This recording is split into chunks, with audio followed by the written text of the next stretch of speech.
আসন্ন পবিত্র ঈদুল ফিতর উপলক্ষে ঘরমুখী মানুষের শেকড়ের টানে ফেরা নিরাপদ ও যানজট মুক্ত করতে একগুচ্ছ কঠোর নির্দেশনা জারি করেছে ঢাকা মেট্রোপলিটন পুলিশ ডিএমপি।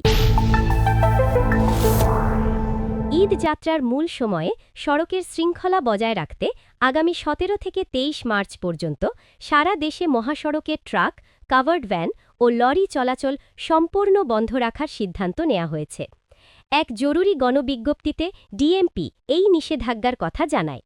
তবে জনস্বার্থ বিবেচনা করে নিত্য প্রয়োজনীয় খাদ্যদ্রব্য, পচনশীল পণ্য, গার্মেন্টস সামগ্রী, ওষুধ, সার ও জ্বালানি বহনকারী যানবাহন এই নিষেধাজ্ঞার আওতামুক্ত থাকবে। ডিএমপি জানিয়েছে, আগামী ১৬ মার্চ থেকেই ঘরমুখী মানুষের চাপ সামলাতে রাজধানীর গুরুত্বপূর্ণ প্রবেশ ও বহির্গমন পথগুলোতে বিশেষ নজরদারি চালানো হবে। যানজট এড়াতে সাধারণ যানবাহনকে কুড়িল আবদুল্লাপুর, গুলিস্তান সাইনবোর্ড, মিরপুর রোড আমিনবাজার এবং ফুলবাড়িয়া সদরঘাটসহ বেশ কিছু গুরুত্বপূর্ণ রুট পরিহার করে বিকল্প সড়ক ব্যবহারের পরামর্শ দেওয়া হয়েছে।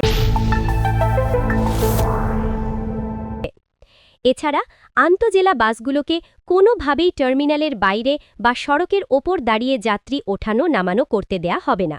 এমনকি মহানগরীর প্রবেশপথে কোনো ধরনের বাস পার্কিং করাও সম্পূর্ণ নিষিদ্ধ করা হয়েছে।